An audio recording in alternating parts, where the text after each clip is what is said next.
রাস্তায় কোনো কর্মসূচি পালন করবে একটি সংগঠন, সেখানে সেই সংগঠনকে বাধা দেওয়ার অধিকার তো আসলে স্বাভাবিকভাবেই অন্য কোনো সংগঠন রাখে না। যদি এভাবে বাধা দেওয়ার সংস্কৃতি চালু হয় তাহলে তো আমরা বলতেই পারি যে ৫ আগস্টের পূর্বে ছাত্রলীগ যেভাবে আক্রমণ করেছে ঠিক একইভাবে আমরা আবার আক্রান্ত হচ্ছি। আপনাদের সবাইকে অসংখ্য ধন্যবাদ জানাচ্ছি। ছাত্রলীগ অধিকার হচ্ছে আইনের আশ্রয় পাওয়া, আইনের সহযোগিতা পাওয়া। আমরা বিশ্বাস করি জুলাই বিপ্লব পরবর্তী সময়ে বাংলাদেশের চমৎকার একটি রাজনৈতিক পরিবেশ, বিশেষ করে ছাত্র সংগঠনের মধ্যে অনেক চমৎকার একটা বোঝাপড়া ছিল এবং আগামীতে থাকবে। কিন্তু আজকের ঘটনা আমাদেরকে অনেকটাই বলবো কষ্ট দিয়েছে যে আমাদের চট্টগ্রামে সর্বপ্রথম ছাত্র শিবিরের উপর হামলা করা হয়েছে। অবশ্যই আমরা বিশ্বাস করি প্রত্যেকটি নাগরিকের আইনি সহযোগিতা পাওয়া দরকার। এ ব্যাপারে আমরা আইনের দ্বারস্থ হব ইনশাআল্লাহ। এর মধ্যে আমাদের যারা আহত হয়েছেন 4 জন ভাই, একজন হচ্ছে মোজাহিরুল ইসলাম ভাই, যিনি আমার পাশে বসা আছেন, আমাদের চট্টগ্রাম মহানগর দক্ষিণের কলেজ সম্পাদক। এরপরে ফাহিমউদ্দিন ভাই, যিনি আমাদের একজন থানা সভাপতির দায়িত্ব পালন করছেন, আব্দুল হাদি রাহিক ভাই এবং কামরুজ্জামান জীবন ভাই, তারা আহত হয়েছেন এবং তারা চিকিৎসা নিয়েছেন এবং আমরা মনে করি যে তাদের আইনের যে সহযোগিতা পাওয়া দরকার তারা পাবে ইনশাআল্লাহ।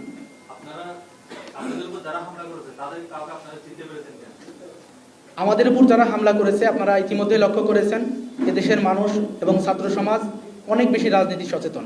আমরা যারা সেখানে উপস্থিত ছিলাম না, আমরাও ভিডিওর মাধ্যমে আমরা অনেককেই চিনেছি।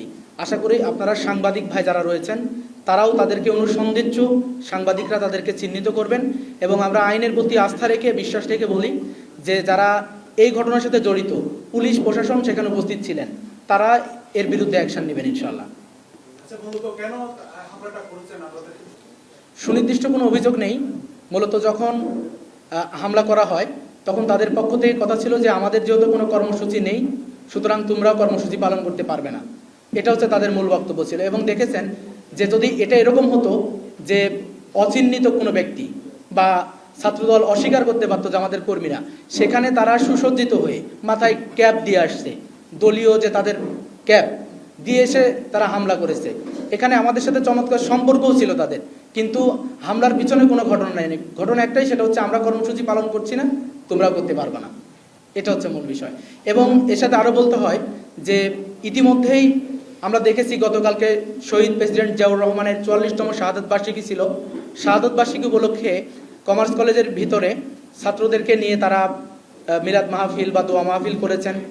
তো আমরা যখন সেখানে কর্মসূচি বাস্তবায়নের জন্য অনুমতি চেয়েছি, আমরা শিক্ষকদের কাছে অনুমতি সেভাবে পাইনি এবং আমরা শিক্ষা সুষ্ঠু পরিবেশ যেন বজিয়ে থাকে এবং আমাদের সাথে কোনো ধরনের প্রবলেম না হয়, এজন্য আমাদের আজকের কর্মসূচি সম্পূর্ণই আমাদের কলেজের এরিয়ার বাইরে, একদম বলা যায় রাস্তায়। সুতরাং রাস্তায় কোনো কর্মসূচি পালন করবে একটি সংগঠন, সেখানে সেই সংগঠনকে বাধা দেওয়ার অধিকার তো আসলে স্বাভাবিকভাবেই অন্য কোনো সংগঠন রাখে না। যদি এভাবে বাধা দেওয়ার সংস্কৃতি চালু হয় তাহলে তো আমরা বলতেই পারি যে ৫ আগস্টের পূর্বে ছাত্রলীগ যেভাবে আক্রমণ করেছে ঠিক একইভাবে আমরা আবার আক্রান্ত হচ্ছি।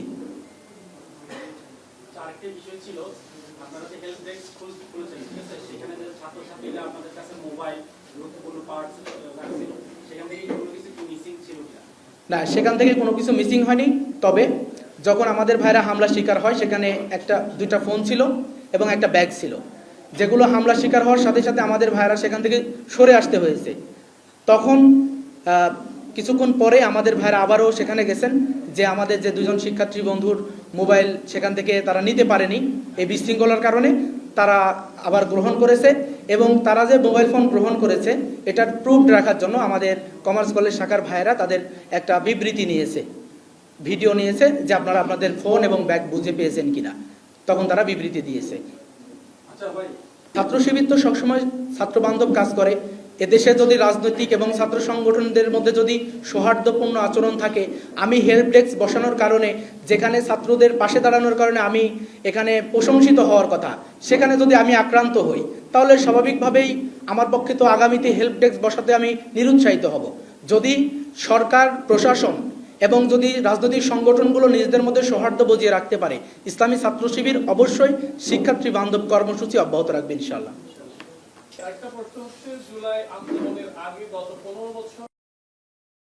জি, ধন্যবাদ জানাচ্ছি। জি, প্রথম প্রশ্ন যেটা ছিল যে ছাত্র দলের সাথে বিভিন্ন জায়গায় সমস্যা হচ্ছে। তো আসলে এটা ক্ষেত্র বিশেষে হতে পারে। আমাদের দিক থেকে আমরা সামান্য পরিমাণও ছাত্রদল বা অন্য কোনো ফ্যাসিবাদ বিরোধী প্ল্যাটফর্মে যারা জুলাই বিপ্লবে কাজ করেছে তাদের সাথে সম্পর্কের দূরত্ব তৈরি হোক, এটা আমরা কখনোই চাই না।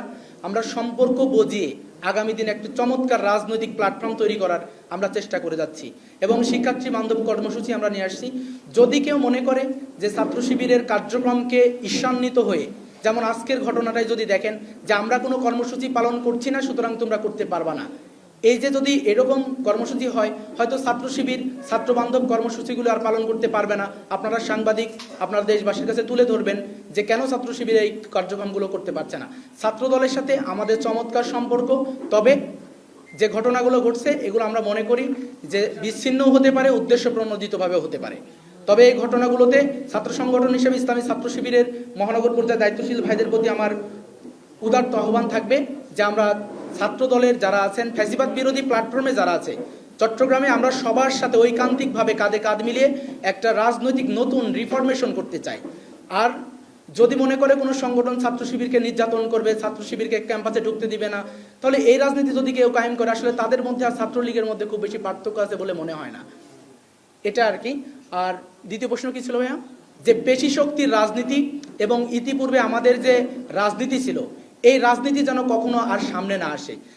যেমন বিভিন্ন রাজনৈতিক দলগুলো শক্তি প্রদর্শন করত, ছাত্র সংগঠনগুলো ক্যাম্পাসগুলোতে হয়তো তাদের অস্ত্রবাজি করত, বিভিন্ন ধরনের অপকর্ম করত। এই ধরনের রাজনীতি আমরা আসলে আর চাই না, যার কারণেই তো জুলাই বিপ্লব।